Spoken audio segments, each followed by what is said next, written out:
welcome to the Flexsteel Industries second quarter fiscal year 2025 earnings conference call. All participants will be in a listen-only mode. Should you need assistance, please signal a conference specialist by pressing the star key followed by 0. After today's presentation, there will be an opportunity to ask questions. To ask a question, you may press star, then 1 on your touch-tone phone. To withdraw your question, please press star, then 2. Please note this event is being recorded. I would now like to turn the conference over to Mike Ressler, Chief Financial Officer for Flexsteel Industries. Please go ahead. Thank you, and welcome to today's call to discuss Flexsteel Industries' second quarter fiscal year 2025 financial results. Our earnings release, which we issued after market close yesterday, Monday, February 3rd, is available on the Investor Relations section of our website at www.flexsteel.com under News and Events. I'm here today with Derek Schmidt, President and Chief Executive Officer.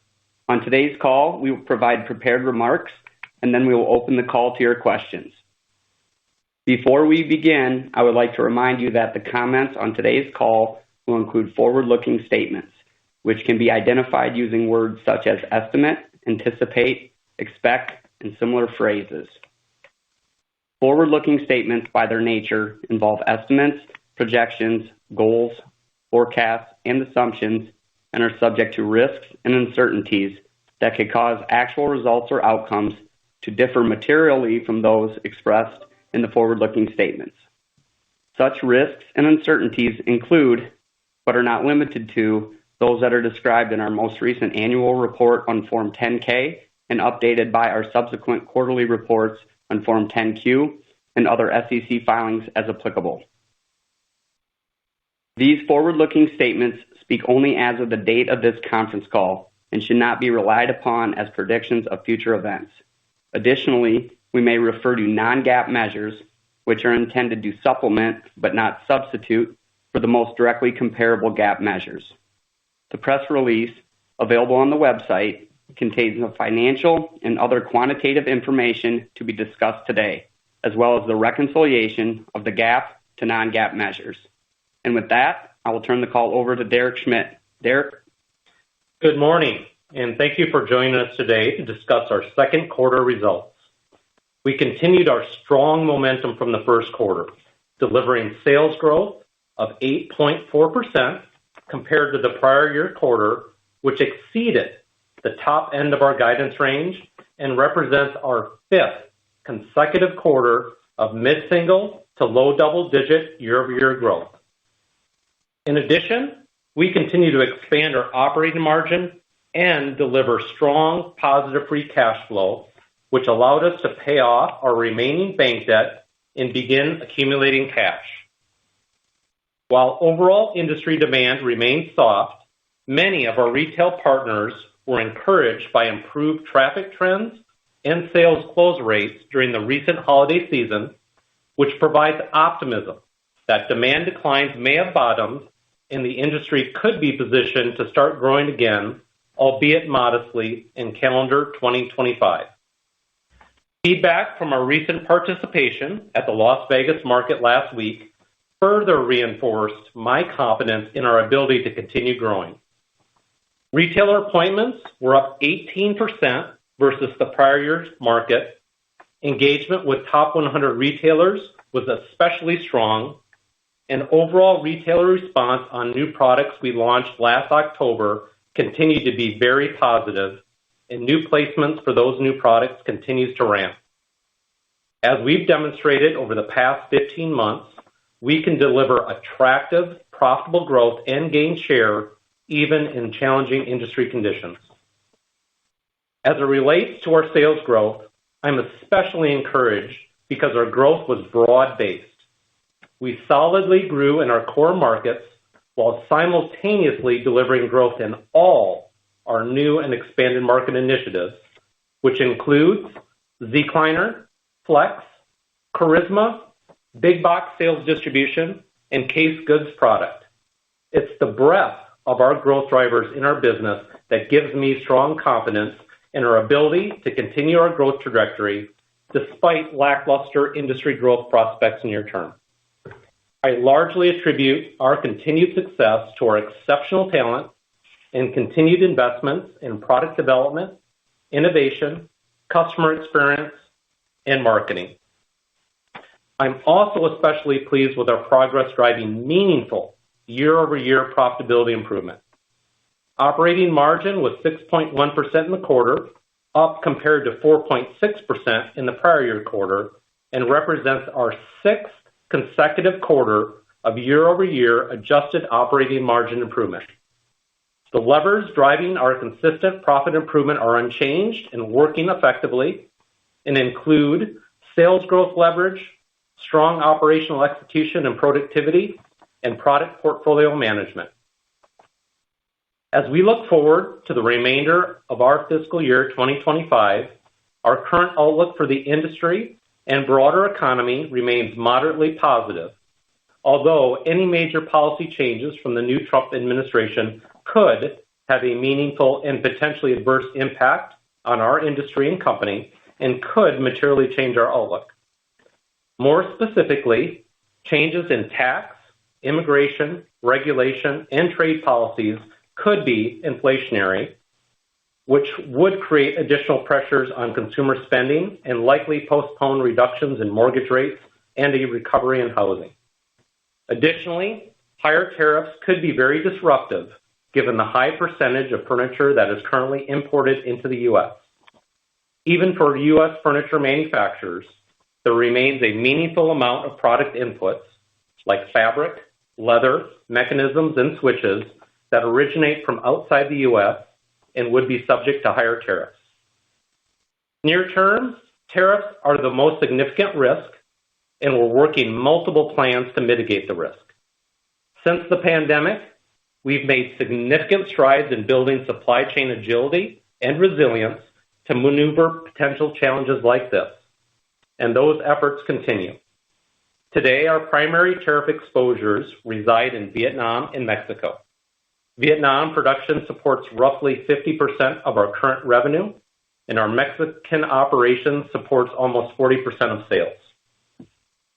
The executive orders announced this weekend to implement 25% tariffs on Mexico and Canada introduce significant uncertainty and could materially change our business outlook given our sizable operations in Mexico. The current situation is dynamic, and the magnitude of the profit and free cash flow impact on our business is dependent on the ultimate amount and duration of tariffs. To mitigate these risks, we have and will continue to identify new sources of high-quality supply in countries with lower tariff risk. We also are broadening the amount of product that can be dual-sourced from multiple countries to provide additional agility. While reconfiguring our global supply chain in response to major tariffs would not be easy or fast, and tariffs could inevitably have a material impact to margins in the short term, I do feel confident that we are as well prepared as any of our competitors to swiftly optimize our network in response to such a reality. Additionally, if it becomes evident that the likely duration of new tariffs will be extensive, we will need to consider taking additional pricing, but only after contemplating the potential impact of such pricing on both consumer demand and our competitive position. In summary, we are executing well on what we can control, continue to wisely invest in key enablers to drive long-term growth, and remain confident in our strategies and ability to deliver growth exceeding the industry, barring a highly disruptive external event. We're encouraged by our earnings momentum and believe that continued sales growth could drive meaningful operating leverage and margin expansion long term. The business environment is dynamic right now, but that has been true for the better part of my 5-year tenure at Flexsteel. And as a result, we've learned as a company to prepare for and be highly adaptive to new situations. I'll be back momentarily to share my thoughts on our outlook. With that, I'll turn the call over to Mike, who will give you some additional details on the financial performance for the second quarter and the financial outlook for the third quarter. Mike? For the second quarter, net sales were $108.5 million, or growth of 8.4% compared to net sales of $100.1 million in the prior year quarter. As Derek mentioned, this marks our fifth consecutive quarter of year-over-year sales growth and exceeded the high end of our guidance range of $103 to $107 million. From a profit perspective, the company delivered GAAP operating income of $11.7 million, or 10.7% of sales in the second quarter. When excluding a $5 million pre-tax gain from the sale of our Dublin, Georgia facility, adjusted operating income was $6.7 million, or 6.1% of net sales. The 6.1% adjusted operating margin was within our guidance range of 5.5 to 6.5% and a 150 basis point increase from the prior year quarter. Sales growth leverage and cost savings initiatives are the primary drivers of operating margin expansion compared to the prior year period. From a balance sheet and cash flow perspective, the company generated $6.7 million of operating cash flow in the quarter and ended the quarter debt-free.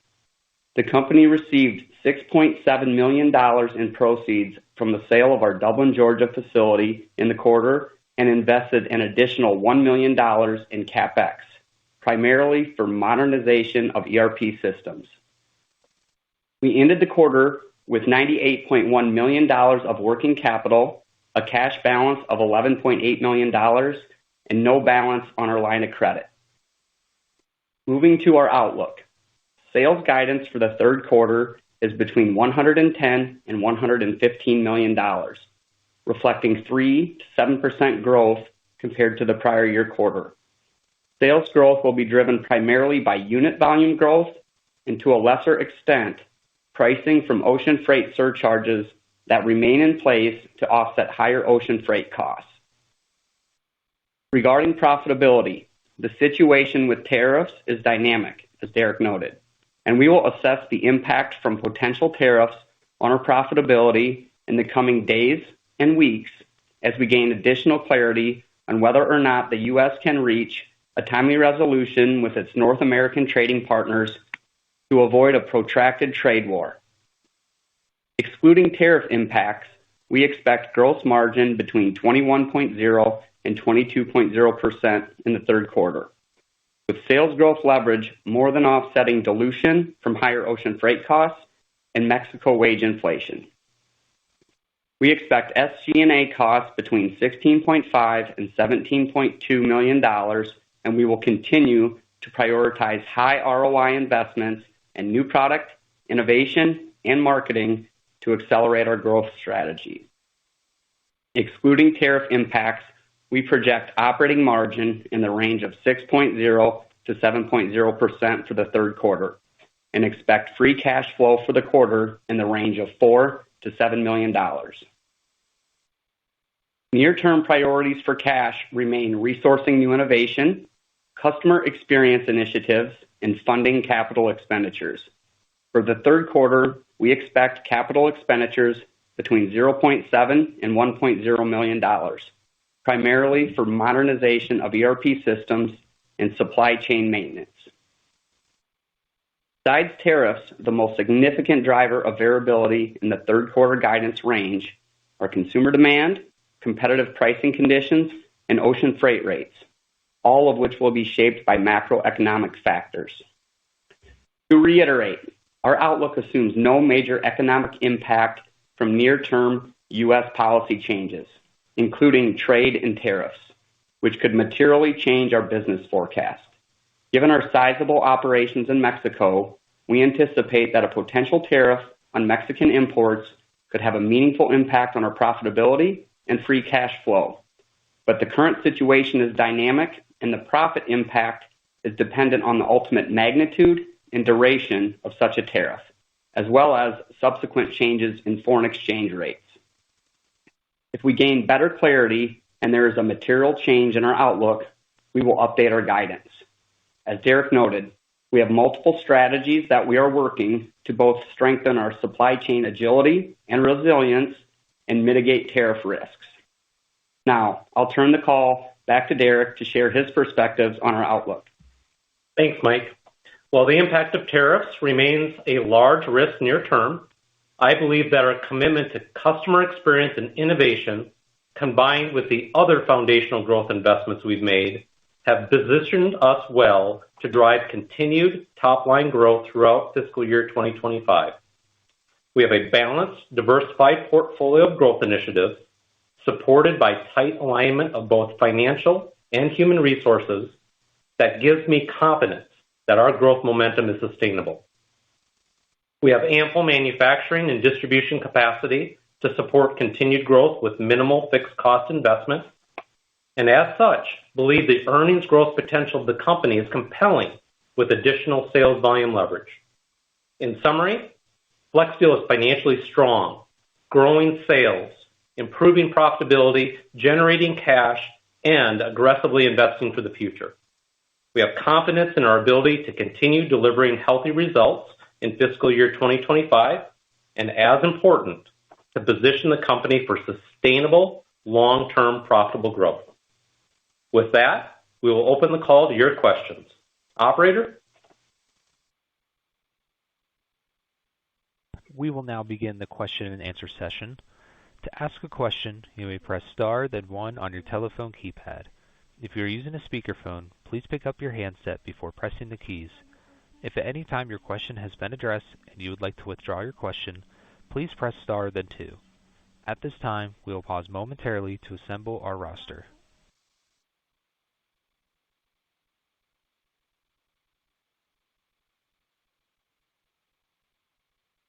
The first question comes from Anthony Lebiedzinski with Sidoti & Co. Please go ahead. Good morning, everyone, and thanks for taking the questions. Certainly nice job in a still tough operating environment. So I have a few questions about the quarter, and then I'll follow up about tariffs. So as far as the top line, what were the main reasons for your revenue being better than your guidance that you provided a couple of months ago? And if you could, as a follow-up to that, maybe if you could just parse out the growth of your core business versus the growth initiatives. Yeah, good morning, Anthony. So in terms of, really the driver for the outperformance, as I alluded to in my opening comments, really pleased with the broad-based growth that we're seeing across just about every element of our business, maybe with the exception of our Home Styles ready-to-assemble brand. So why the outperformance? I think we just continue to gain momentum. What's working really well for us right now is this combination of driving relevant new product development and providing compelling values to the market. We're driving innovation. We're ramping up our marketing, and we're seeing great results and return from that. And simultaneously, we continue to enhance the customer experience and ensure that we are the preferred partner for our retail partners. So I think it's really the combination of those four things that is enabling us to continue this momentum. To provide a bit of additional details in terms of growth levers, we do talk about the core markets, which I can parcel out into Flexsteel brand versus our Homestyle brand. What I was really encouraged by is our Flexsteel branded core markets were up 7% in the quarter. So again, we are continuing to drive new product development innovation that's resonating really well, and we're gaining momentum there. Now, on the flip side, we've got this small Home Styles ready-to-assemble brand that's largely sold online, Amazon, Wayfair, HomeDepot.com. That category continues to struggle. It's lower price points. It's been hyper competitive due to a really low-cost Chinese imports. And so that business was almost down 30% in the quarter. And then when you look at our expanded market initiatives, and that includes everything from the Z-Cliner, Flex case goods, Charisma, each one of those actually contributed to year-over-year growth in terms of our results. In total, growth for our expansion initiatives were up 92% year-over-year.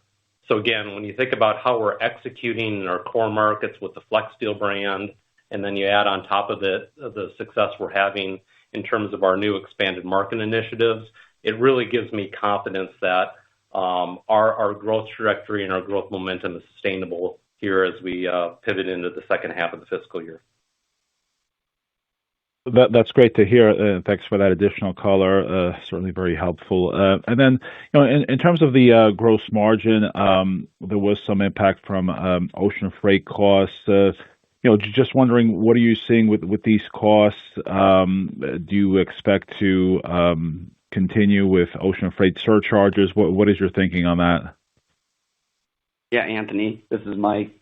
Good morning. Hey, Mike. So as far Good morning, as Mike. what we've seen with rates is that they remain volatile. They are lower than what we were paying, in kind of the first quarter.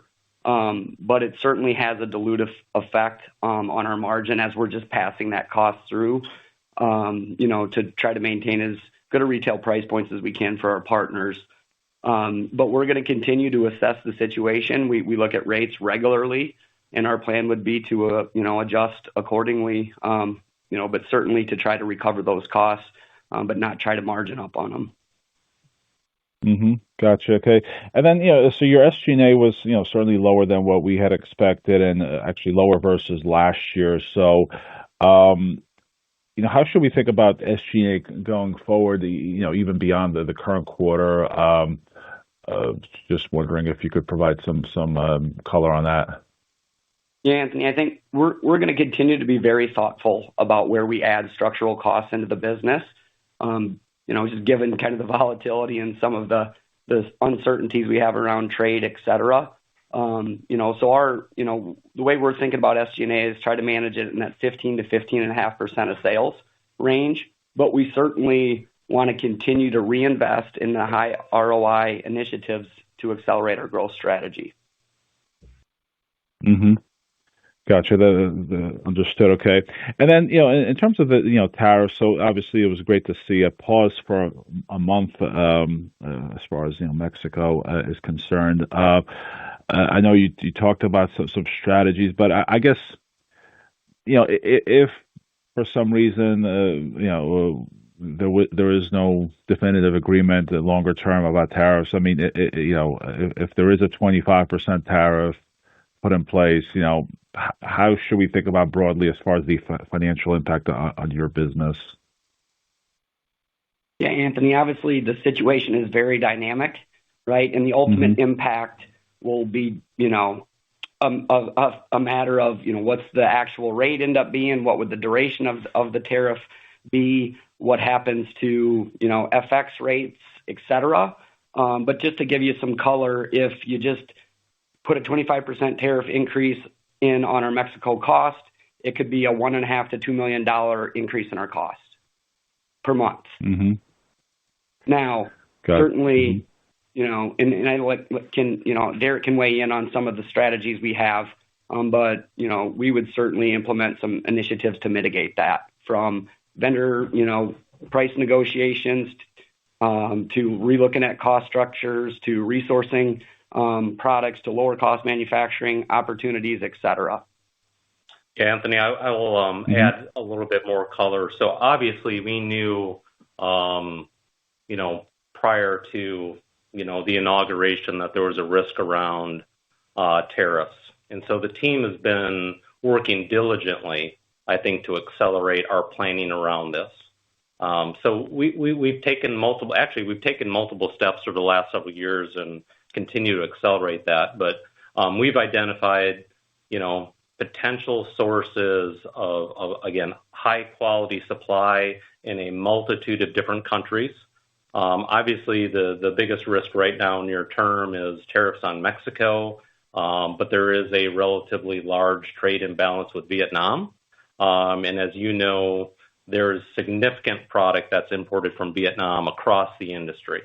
So we continue to look for diversified suppliers outside of Vietnam. We continue to develop products that can be dual source made in both Mexico as well as Asia, which will put us in a position certainly that if things don't get resolved on the trade front and there becomes a permanent, or semi-permanent 25% tariff on Mexico, we will have to adjust the structure of our global supply chain. So we're prepared to do that. Obviously, we showed, last time there was tariffs on China, we recalibrated our supply chain. We did it effectively. We can do it again. It is not something that happens overnight, but we do have plans in place to restructure our supply chain if and when needed. And as Mike suggested, in the near term, we have plans in place to try to manage costs differently, potentially to partner with our suppliers to subsidize part of a tariff hit. And then we would have to take a close look at some level of potential pricing surcharge to push through the market. The point here is I think we've got a playbook documented that we're ready to run depending on, ultimately how the situation evolves. I will say, though, that we are intensely focused on continuing to run the business and executing successfully the way we have been. And while we'll adjust certainly to a tariff situation, we will not do anything short-sighted to derail the momentum that we have in the market. Understood. Okay. Well, yeah, sounds like you certainly are remaining agile on all fronts. So that's great to hear. And then lastly, just switching gears to the balance sheet. Certainly nice to see you guys paying off the debt, as you said you would, building up some cash. So as you look forward, how should investors think about just overall your cash priorities as you start to build up that cash? Yeah, I think, near term, Anthony, probably feel comfortable having a little bit of cash on the balance sheet for a cushion, given kind of what's going on externally until we get a little bit better clarity around trade, et cetera. But our capital allocation strategy kind of remains intact in that we want to reinvest, 70% back into the business on high ROI initiatives. In the event that, we do not have attractive options, we'll consider returning capital to shareholders in similar manners as we've done in the past. Sounds good. Well, thank you very much, and best of luck. All right. Thanks, Anthony. Have a great day.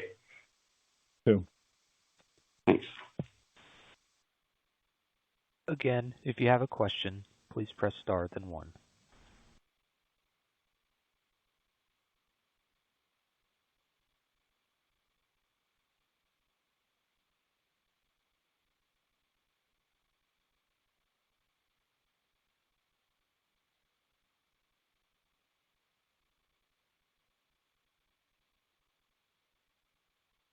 Pardon me, ladies and gentlemen. It appears we have lost connection to our speaker line. Please stand by while we reconnect.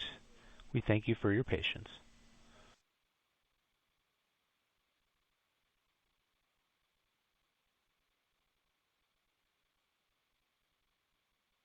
Pardon me, this is the operator. We have reconnected the speakers and will continue. And this concludes our question and answer session, and I would like to turn the conference back over to Derek Schmidt for any closing remarks. Thank you. In closing, I do want to thank all of our Flexsteel employees for their hard work and dedication in driving the company's strong performance during the second quarter. And I'm also thankful to all of you for participating in today's call. Please contact us if you have any additional questions, and we definitely look forward to updating you on our next call. Thank you and have a great day.